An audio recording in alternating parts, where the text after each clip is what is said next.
ازيكم عاملين ايه؟ يا رب تكونوا بخير. النهاردة هنعمل مع بعض خرشوف بالفول الأخضر. الأكلة دي أكلة شعبية جميلة من أكلاتنا المصرية، في ناس كتير تعرفها وناس كتير ما تعرفهاش. تعالوا نشوف هنعملها ازاي. هنحتاج فول أخضر أو فول حراتي زي ما بنقول في مصر. الفول ده بيبقى متوفر بس في أول 3 شهور من السنة. الكمية دي حوالي نص كيلو بعد ما فصصناه. هنحتاج كمان خرشوف. انا هنا استخدمت خرشوف طازة لانه متوفر جدا الفترة دي هو والفول الاخضر. طبعا بيتنضف ويتقشر وبنقطعه مكعبات وبنعصر عليه ليمون.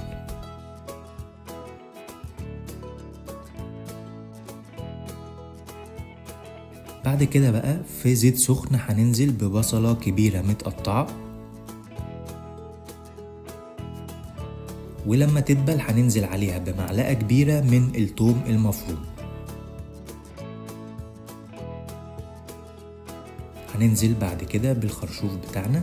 الكمية دي حوالي 5، أنا هنا استخدمت 5 وحدات خرشوف.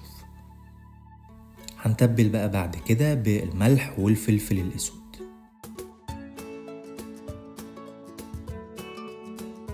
هنقلب كويس الخرشوف مع الثوم والبصل وهنسيبه حوالي 10 دقايق أو ربع ساعة.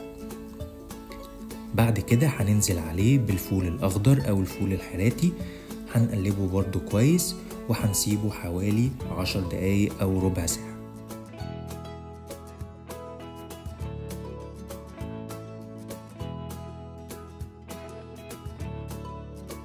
بعد كده هننزل بلتر من عصير الطماطم الفريش و3 معالق كبيرة صلصة طماطم.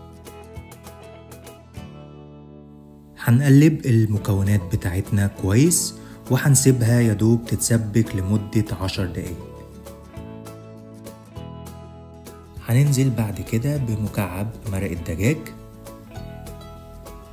وفص من الثوم المتقطع. في خلال ربع ساعة بالكتير أو تلت ساعة هتكون الأكلة بتاعتنا جاهزة. هنقدمها مع رز بالشعرية وبس كده. عايز اقول لكم ان الاكلة دي خطيرة جدا وعظيمة جدا وسهلة زي ما انتوا شايفين. جربوها على ضمانتي، وما تنسوش تعملوا لايك وشير للفيديو، وكمان فولو على الانستجرام وعلى التيك توك، واهم حاجة بقى تعملوا سبسكرايب للقناة بتاعتي على اليوتيوب اللي محدش بيشترك فيها اصلا. اللينكات اهي موجودة قدامكم كلها على الشاشة ومستنيكم كلكم.